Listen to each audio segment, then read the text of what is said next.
The Tom Woods Show, episode 1077. Prepare to set fire to the index card of allowable opinion. Your daily dose of liberty education starts here. The Tom Woods Show.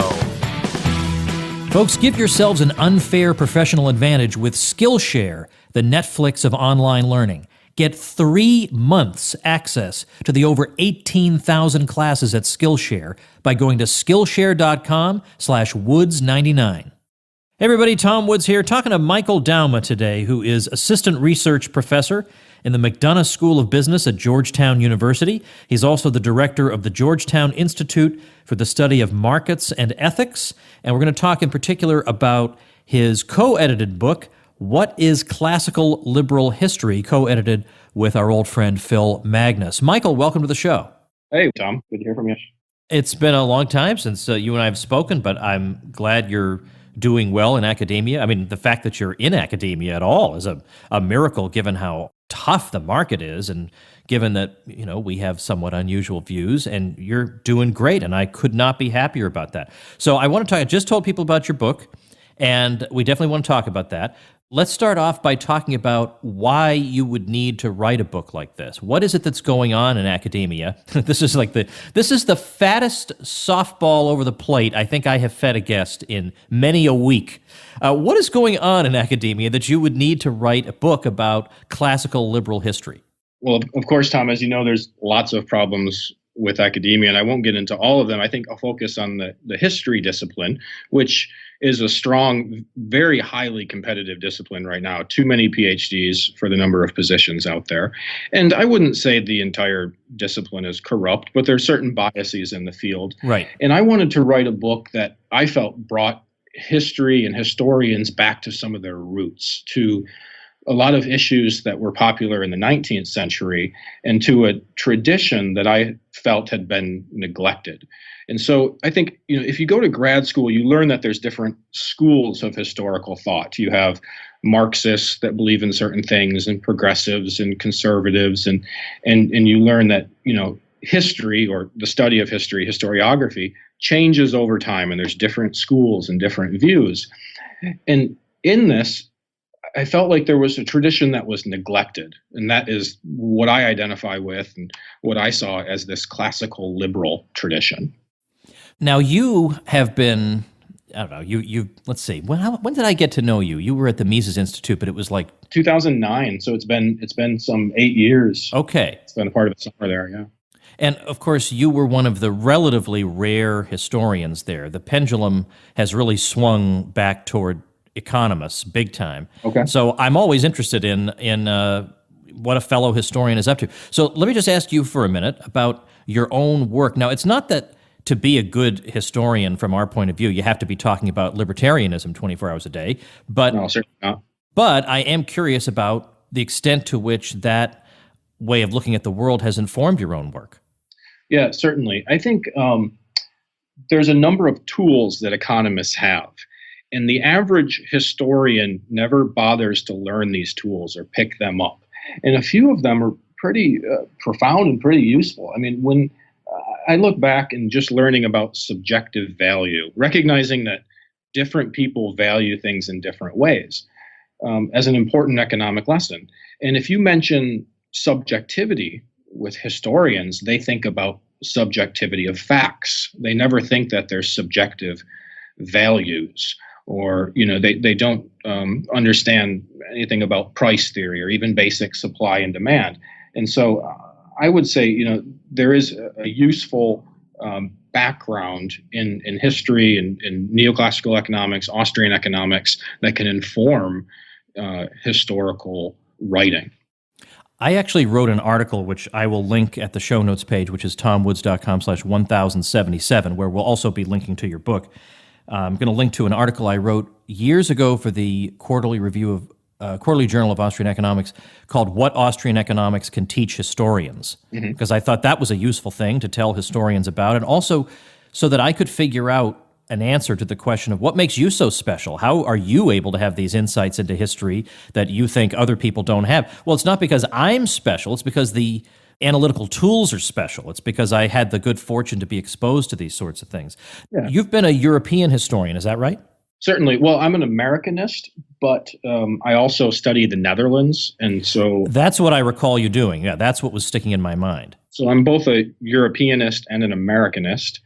And I've, as a historian, as an academic as well, I've sort of put my eggs in different baskets. And so a lot of people, they study Thomas Jefferson, write books about Thomas Jefferson, they lecture about Thomas Jefferson. And if they get one of the 10 positions in the country that allows them to do that, that's great. But Right. I did some European, some American, some economic history. I've done business and legal history.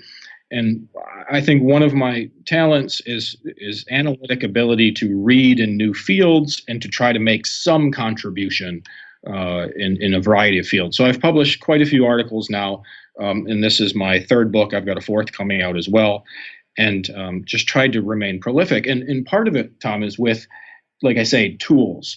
And economics is one tool to help you analyzing the past, but also languages or life experiences. If you spend time as a plumber or something, you understand how these things are put together. And if you ever come across a situation where you might need that knowledge to interpret something in the past, you're the only one that can do it, And so I've used economic tools, I've used Dutch and German language tools, and then just also a persistence of traveling and going to archives to do different types of research projects.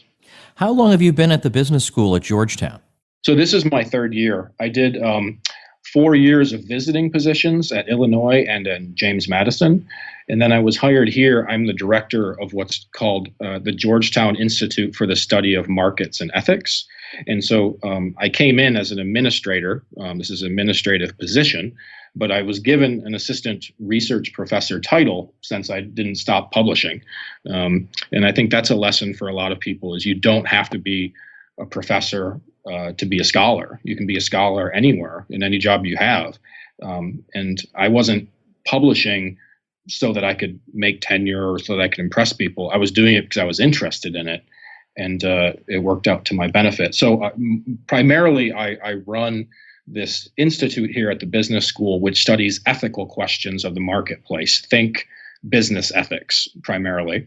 And we put on events and we bring in philosophers and we discuss topics like the minimum wage or healthcare, and not as a think tank that publishes public policy materials, but as an institute to have an open discussion at the highest levels about these types of topics. Now, that is very interesting because, of course, as you, I'm sure, well know, business ethics is not an area where people like you and me are very heavily represented. So presumably when you were hired, they knew full well the kind of events and topics you would want to be discussing. And not to say that you're not going to welcome a diversity of opinion, but there are a lot of business ethics departments. I mean, even though I understand this is a center, but there are a lot of business ethics departments that aren't particularly keen on a diversity of viewpoints. Yeah, and that's actually one of our views. We're a non-ideological institute. We essentially promote open debate, and we try to get different views. So when we hold a symposium, we have a big one every fall, or a conference, we don't try to pile on people from one discipline or perspective. We try to get lots of people together to have a real open, interesting debate.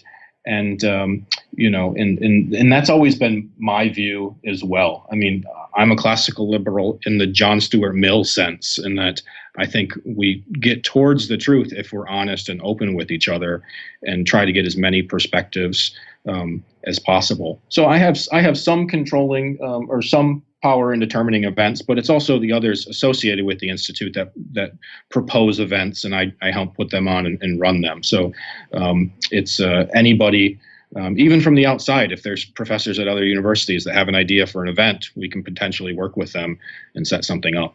All right, let's get back to your project on what is classical liberal history. I've gone through it, but also just looking at the table of contents, I see several people who have been guests on the show: David Beto, Anthony Gregory, Phil Magnus, who's your co-editor, and they're covering a wide range of topics here. I mean, Anthony Gregory is an expert on the history of civil liberties because of his book on habeas corpus, so he's covering that. David Beto, I think, has been a very important and underrated scholar when it comes to filling in gaps in what we know and think we know, particularly about the New Deal period and before. He's done tremendous work on the existence of fraternal societies as self-help organizations that pre-existed the welfare state that we know today. And he's talked about just how robust they were. He's talked about tax revolts during the 1930s. Almost nobody knows about those because the narrative is Franklin Roosevelt got in and everybody just loved him. And so therefore, how could you fit this kind of story in? And likewise, he, along with Bob Higgs, does not accept the argument that World War II got us out of the Great Depression. That's if you accept that, then you've more or less you've surrendered our whole position because you're saying that huge spending gets you out of a big rut. How does that help us? Well, I think that's usually people that really haven't thought it through. I think it just becomes the standard version. And what we tried to do here with this book is, so I asked every contributor to give me 8,000 words on a topic, and we determined what the topics were, and to tell me what the standard view in the field was, what the classical liberal or their view might be, and then how can we go forward working on this topic, both as sort of a guide for students that are potentially thinking about dissertation projects or just the historical community in general. And so instead of writing some sort of oppositional history, we wanted to say, look, we can work together, progressives, conservatives, Marxists, classical liberals, and that there's certain classical liberal insights, like you mentioned, the GDP in the 1930s and 40s, for example. The return of soldiers doesn't make the country weaker economically. It's putting more people into the workforce. It should make it stronger. GDP should go up. These sort of insights are ones that are neglected and are the standard views that need to be overturned or at least reconsidered. I actually included a discussion of that in the article that I said I'm going to put up there because that is really one of the insights that very, very few historians have, even though once it's explained to you, you realize, yeah, obviously there's something screwy about these figures. None of this makes any sense. Yeah, and I don't work on that that field exactly, but I'm not sure if there are people that seriously write articles defending that. I think they just, this traditional view, I think they just assume it. And although many people have written to say, look, the war doesn't help the GDP, it creates a fake gross domestic product of government spending. That's just the assumption is the opposite. What is it that classical liberal history is all about? There's an essay in here that kind of delves into that. Are we bringing a different method to the way we do history? Are we just talking about different topics from what other historians talking about? Are we taking existing topics and giving a different spin on them? What exactly is the project? Okay, good point, Tom. And one thing I should say first of all is that what I've defined here or made up this term, classical liberal history, is that it's something a little bit larger than libertarian history, is that it's something that goes back to the 19th century to roots in the historical profession, and that it's something that includes probably a larger percentage of people working in the field, even if they're really unaware that they're working in this field. And so I have four things I think that define classical liberal history. One is a focus on liberty as an important issue in history, liberty of individuals. And this might seem obvious to folks like you and I that this is something we would write about in history. But think about all of the history that's written in the world. A lot of it was for justifying kings and queens or justifying the state, as in like history written in the Soviet Union or history today written in the dictatorships of Kyrgyzstan and Uzbekistan. It's not histories that are written about individuals. So if you're focusing on liberty and individuals, you're probably in the classical liberal camp in some way, some shape or form. The next thing is, it's a little particular here, but classical liberals have a methodology, or a method, I should say, which is methodological individualism. In short, the idea that only individuals act, it's not groups. And so we really need to focus on individual choice in history, that it's the moments where people decide that we need to try to understand rather than the group actions in general. And then lastly, real quickly, classical liberal history, I think, goes back to this 19th century emphasis on evidence and debate, openness, right? And so all of these things sound fairly general, and I think a lot of them are incorporated in the historical profession already, but are sometimes forgotten that these are important things, that we need focus on liberty, we need to really look at evidence, we really need to have open debate, and we need to focus on individuals and how they act. All right, we're going to talk about the ongoing study of capitalism after we thank our sponsor. Folks, I am really, really pleased and delighted to be able to share with you Skillshare.com, because here is a place, the Netflix of online learning, where you can learn all kinds of skills that will give you a leg up in your profession or help you to become an entrepreneur in your own right. And it's also a site you can share with your older children, because it will give them a leg up that, I can tell you something, the government schools sure aren't going to give them. They can learn all kinds of things: design, business, technology, photography, entrepreneurship, film, writing. And then they can learn specific things about particular software platforms that might give them an advantage. 18,000 classes and counting. You get access to all of it. And there's a special deal going on this month, January 2018. Get 3 months of all this stuff on Skillshare for just 99 cents when you go to Skillshare.com/Woods99. I find these business and entrepreneurship courses fascinating, and I would love to see some of my own children take courses like these that give them a special advantage. So get your unfair advantage by heading over to Skillshare.com/Woods99. All right, I want to talk about your friend Phil Magnus. It's impossible not to like this guy, I think. He's very prolific as well. He's a bit more polemical, let's say, in his style than you are, so the two of you are an interesting combination. He has an interesting chapter in here about the ongoing study of capitalism as an area of study by historians. And he makes reference to an old essay by Hayek from the 50s, maybe 1954. I can't remember what year, 57, that book Capitalism and the Historians came out. But that was a book that featured a introduction by Hayek, which I think is one of the best. I think it's called History and Politics. So I think it's one of the best things Hayek ever wrote, was the introduction to that book. And it's a collection of historians whose work has been favorable to the Industrial Revolution. And it was I think, a significant contribution to the ongoing debate that's known in the literature as the standard of living debate. Mm-hmm. And what was being argued there, and has been argued even more robustly since then, is that the standard of living actually improved as a result of the Industrial Revolution, even for the poorest, or perhaps especially for the poorest, and that it would have improved even more if Britain hadn't been mired in war for a lot of the relevant period.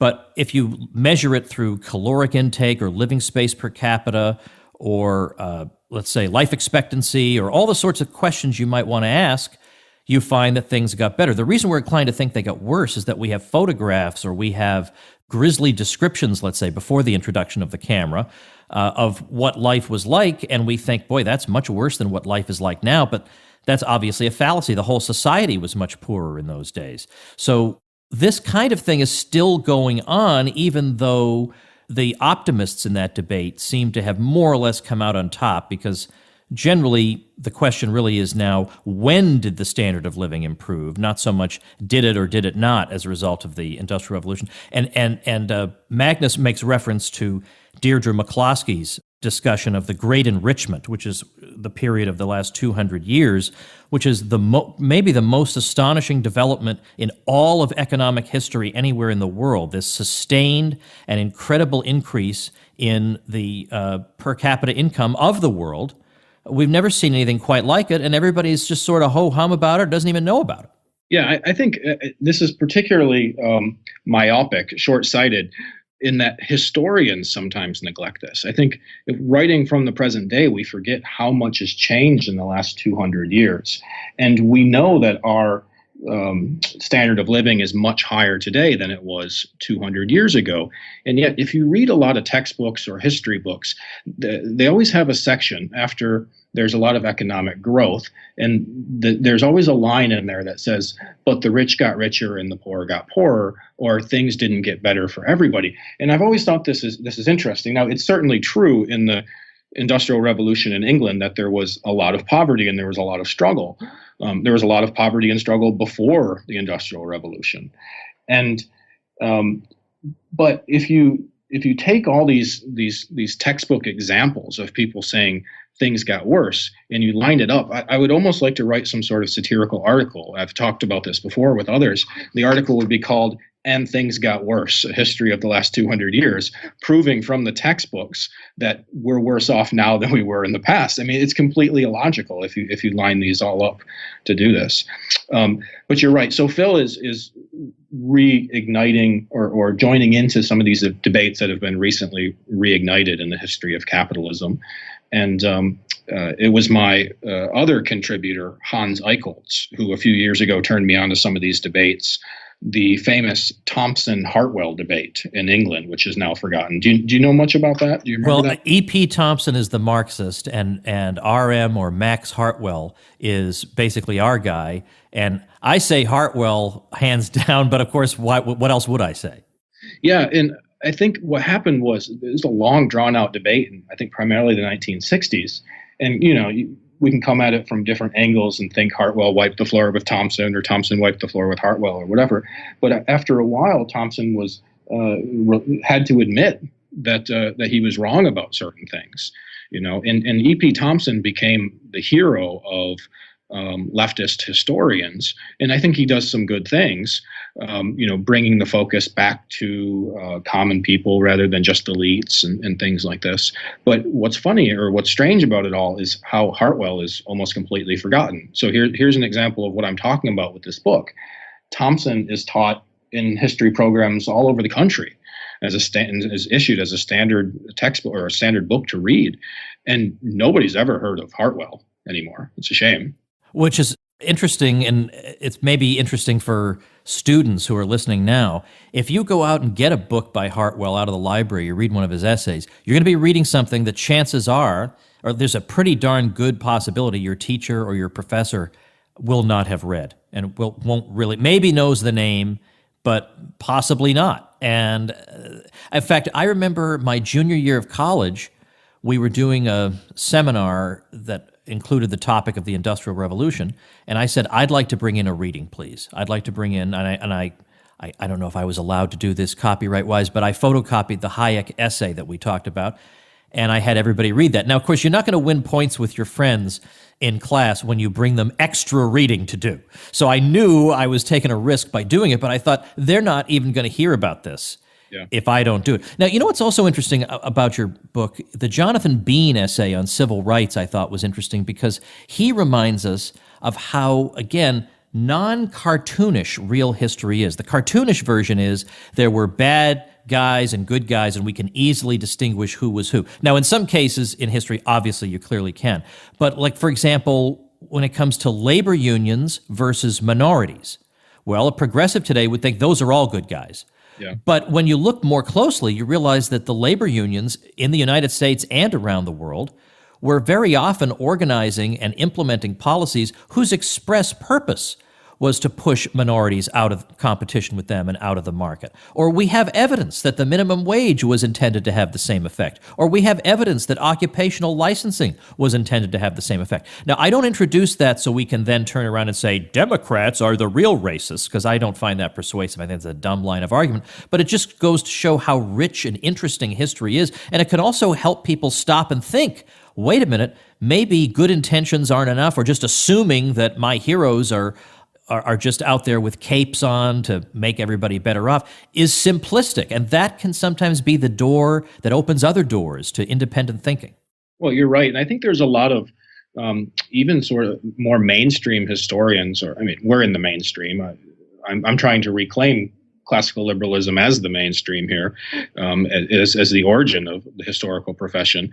But there's a lot of historians I'm thinking even like C. Van Woodward way back in the 50s and 60s with his strange career of Jim Crow points to this tension between labor unions and African Americans. And the works of, I think, David Rudiger, the labor historian, does some of this stuff as well. So it's not that it's not known; it's just not talked about, I think. And I think it's not known by the general public. I think specialists will know about it. And that's true about so much. So much of the stuff that you and I talk about, it's not the case that the professors just don't know about it. Although in a minority of cases, it truly is that way. That, for example, I've told this story before, but I remember sitting in graduate school. I was just auditing an undergrad course on 20th century America just to keep my brain refreshed for my oral exams. And the professor, whose name I won't give because he's a good guy and he's just misled, but he was talking about different explanations for the causes of the Great Depression. And naturally, you don't need me to tell you that he did not provide the Austrian explanation. Mm-hmm. And I thought, all right, look, I'm a grad student, so the kids here already hate me anyway, so it doesn't matter if I raise my hand and keep them in class 3 extra minutes. Yeah. But I had to. I said, well, here's another one. And I used Hayek's name because I knew the professor knew Hayek. And I explained the gist of it as best you can in 3 minutes. And he thanked me and moved on. But that was legitimately a case. There's no way even an Ivy League professor knows anything about the Austrian theory of the business cycle, especially if the person's a historian. No way. But as you say, generally, they do know this stuff. And for one reason or another, it doesn't get conveyed, or the general public never finds out about it. Yeah, and I'm totally fine if people want to dismiss it, but you should at least know it. Of course. Before you dismiss it. So this reminds me of, I don't know if you're familiar with the book called 1066 and All That. Yes, I am. Yeah, it's this satirical history of England as told by what the people of England remember, right? So it's sort of like compiling the high school test answers of history and seeing what the students know. And I had a similar experience that shows how big a problem this is. I graded for the AP U.S. history test one time. You go to, at the time it was Louisville, Kentucky, and you go there for a week and you do nothing besides 8 hours a day, read essays from bright high schoolers around the country that are taking the AP history test, and you grade them, and you have a sort of scheme, a schematic. You grade them 0 through 9 on their essays. And for days I was reading essays on the Gilded Age. And 90% of the essays are the same thing. And you start wondering, are all high school teachers across the country teaching the same interpretation of the Gilded Age? And, and most of the people grading the test are used to there being sort of one interpretation. Well, days into grading this, I had a student, an essay that I was reading that was the brightest student I think I've ever come across, some 17-year-old in 2011. And he wrote in a narco-capitalist interpretation of the Gilded Age that looked like he had been preparing it for months just for this exam. And so I took it up in my hand and I ran across the room to my friend that was there, who wasn't an anarcho-capitalist. And I showed it to him, and I'm like, you will not believe what I just found. I mean, this is independent thinking. Even if you disagree with it, look at what this kid's done. And but he didn't fulfill the scheme in the way that they had to. So I couldn't give him a 9. I had to give him like a 7 out of 9. So he probably would have passed the test anyway and got credits. But what if another one of the graders in that room had seen his essays? They wouldn't have known what he was talking about. They would have failed this guy. It would have been, completely out of left field, this kid's interpretations. It would have made no sense to somebody unfamiliar with that interpretation. Yeah, no kidding. That's an interesting experience. I know of a couple of other people who've graded AP exams, but I never actually asked them, what kind of interpretations are you hearing from the kids? Partly because I wasn't sure they could answer, and partly because I don't think I want to know the answer, to be honest with you. So suppose you've got the attention of, because maybe right now you do, a bunch of up-and-coming young historians in our tradition. Do you have any advice for them, or a research program for them, or anything you'd want to tell them? Well, one thing, and I've mentioned this a few times here, is I don't find myself to be a confrontational historian. And I think there's room for that. I think we need to have people confronting each other and arguing. I've always tried to find some middle ground, or to listen to both sides. And that itself is a liberal virtue. openness to debate. That's what history is all about, and that's what I'm trying to bring it back towards. And so I would say, if you're marching into a graduate program and you have some clear ideology, don't go attacking everybody with it. Try to learn from others, and you still have to write some stuff that's mainstream and middle of the field. And to my advantage, I've spent most of my career really as a cultural historian, a historian of immigration, and there's some political debates in that stuff, current day immigration policy and this and that. But when you're speaking about 19th century immigration history, it's not political in the same sense. And so I didn't have to worry about that kind of stuff. This book here, What is Classical Liberal History, is the first thing that I've really written that has any ideology or political connection. And like I say, I think it's a fairly middle of the road position, although my boss here, my executive director, John Hasness, sometimes gives a presentation called middle of the road anarchism. So it all depends where you stand, what you think the middle of the road position is. Well, I'm a big fan of John Hasness. He's been a guest here a couple of times. He was one of the first people I got to know in this intellectual movement, because I was at an IHS seminar back in 1992 that he taught at. Mm-hmm. And I think at that time he was teaching that stuff about the myth of the rule of law. Have you ever read him on that? Yep. And I told him when I finally had him on the show, like over 20 years later, I said, let me tell you something. I was hopping mad at you as a kid. I just refused to believe what you were telling me. And it turned out you were totally right. Well, the book is What is Classical Liberal History, edited by our guest Michael Dauma and Phil Magnus, linking to it at tomwoods.com/1077. Well, continued good luck to you, Michael. Great to talk to you. Great to talk with you. See you around.